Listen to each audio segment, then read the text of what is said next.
What's going on, everyone? So we're here. Game 3 in LA, coming off of a heartbreaking, just gut-wrenching loss to the Denver Nuggets. Which Lakers team are you going to see today? You're going to see a team that's deflated, feels like, man, we just can't beat them, right? 15-point lead in the first game, 20-point lead in the second game. You know, we had it, hair of our chins, and they ended up pulling away. Or do we get a team that shows up and goes, we should be up 2-0. We were up 15 in the first game, gave that up. Up 20 in the second game, gave that up. If we just handle business, we have shown that we can beat them if we play our brand of basketball. And they can, right? Look, I understand the Lakers have lost 10 straight games to them. So many people are going to look at it and go, like they can't. But they can. We've seen Denver has no answer for them on the defensive side of things for them. Lakers get whatever they want whenever they want it when they're actually playing and being aggressive and playing Laker-branded basketball. As soon as they get away from that, as soon as they start turning the ball over and giving up a bunch of offensive rebounds and taking poor shot selections and dribbling the clock out, and now there's 4 seconds on the shot clock and you got to get a bailout shot and just getting away from playing the right way, that's what Denver's banking on, right? So this game being a must-win, it's an understatement. Lakers lose today, that's it. Series is over. It's not over until there's 4, but it's just like, at what point do you just go, all right, right? Like, look, I will always remain optimistic. Like I said, I will go down with the ship. But if they go down 3-0, history tells you probably not happening. Right? This Denver team, it's just like, again, probably not happening. But I trust and believe this Lakers team. I've said it all season. Backs are against the wall. Right? Pressure's on. What does this look like? Do you show up? Right? Do you go and look at this homestand and go, all right, let's tie this series. And now it's a best of 3, right? You beat them twice. Even if you lose game 5, you just proved you could beat them twice. You win that LA game, get to a game 7. What have I said all series long? Just get me to a game 7 and then let the cards fall where they may. Get to a game 7 and trust whatever ends up happening, right? Because I believe that this Lakers team, they get to a game 7, will show up and can win that game. If they play their brand of basketball, you got to be aggressive. You got to keep applying the pressure to Denver. Stop bailing Denver out by letting your foot off the gas. Obviously 20 isn't enough. So extend it to 30. Like, I don't necessarily think the Lakers beat them by 30, but my point is like, you continue to play the right way. We've seen good things happen for the Lakers. Even removing Denver.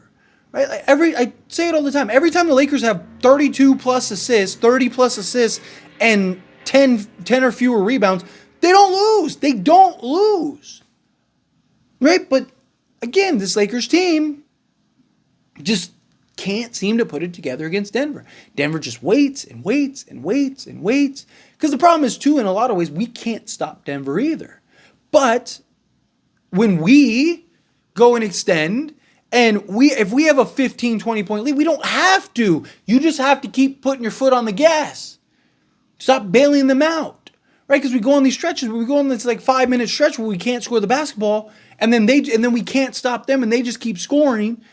And then next thing you know, we look up and it's like, oh, there they go. They got us.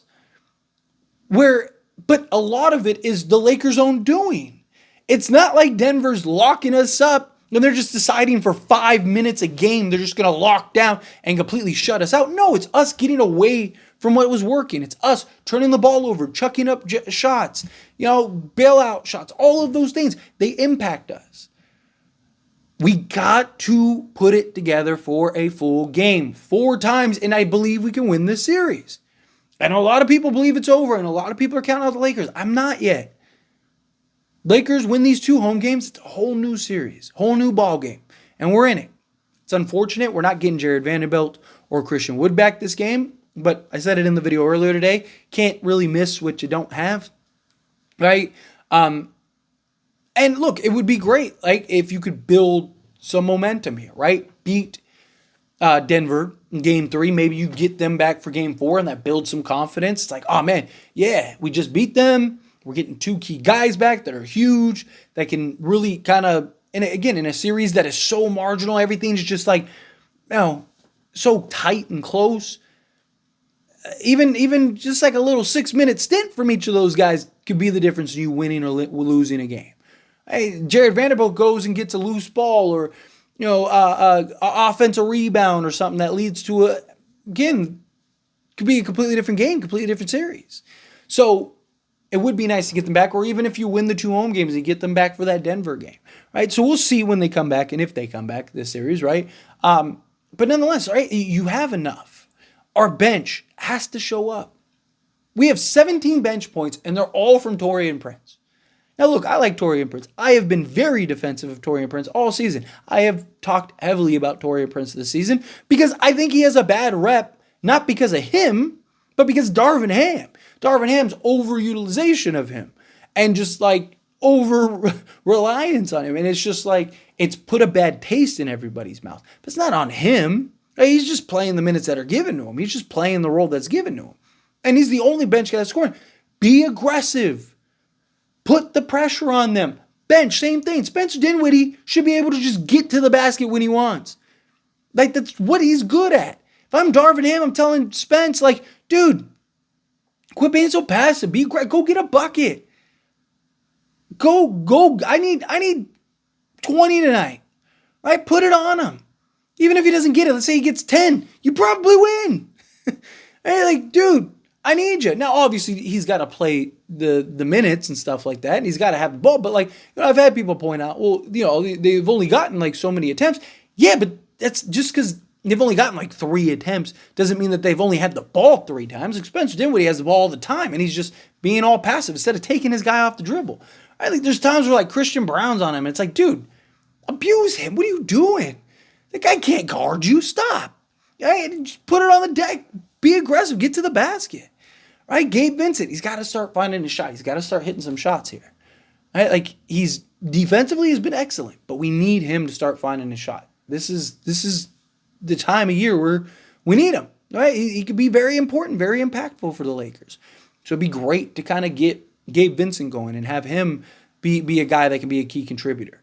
But just in general, right? Like, we need our bench guys to step up. Like, that was supposed to be a strength of the Lakers, right? That they are incredibly thin, and we're not. We have 8, 9, 10 guys that we can go to that can have a real impact and actually affect this series. And so far, it hasn't worked because guys aren't really showing up outside of Taurean Prince, which credit Taurean Prince. I mean, he's doing his job. He's balling out. But we need other guys to pick up too. Austin Reeves and Rui Hachimura. Can you guys show up, please? Can you guys wake up? You guys been asleep. You guys stayed in LA. Well, we're back in LA. Time to wake up. Hello. We need them, right? Luckily, we are at home. And usually when you're at home, role guys have, more confidence. The crowd's on your side. Right? Like, it's not as shell-shocking, right? Which is odd because Rui and Reeves were the 2 guys that actually did show up last series against Denver.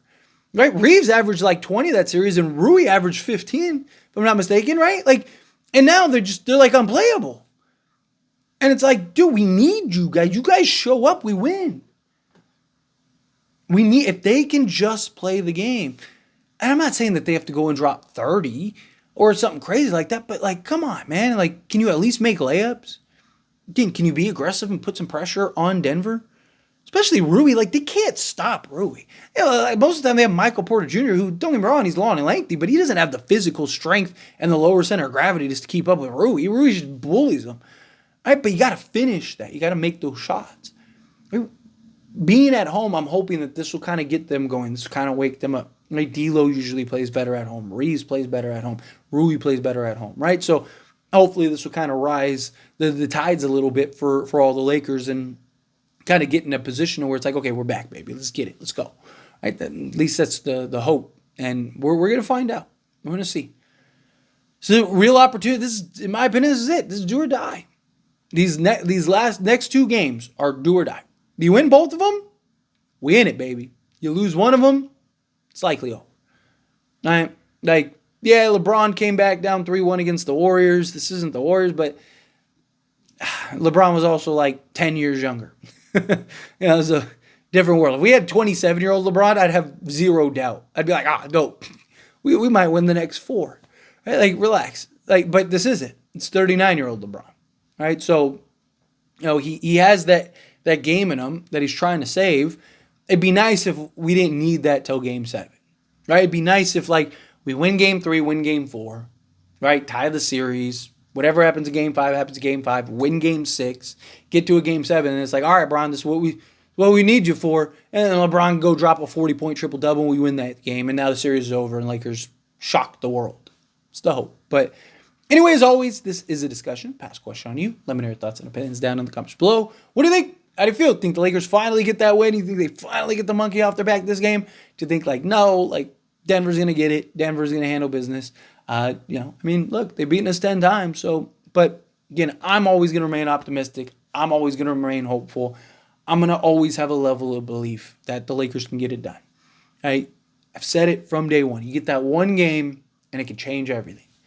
Right now, it's just like, we can't beat these guys. Right? The Rubik's Cube thing, right? First time you try to solve it, it seems impossible. It's like, what is this? It looks alien to you. Then you solve it, and then it gets a little easier, and a little easier, and a little easier, and a little easier. Well, here we go. Got to solve it the first time. Solve it the first time, and it'll get a little easier and a little easier. But again, how you feel, let me know down in the comments below. That being said, if you haven't liked this video, hit that like button. Helps me a lot. Helps me to know these types of videos, and I truly appreciate it. Not subscribe channel, hit that subscribe button. Turn on the bell notifications. Appreciate y'all. See you in the next one. Thank you.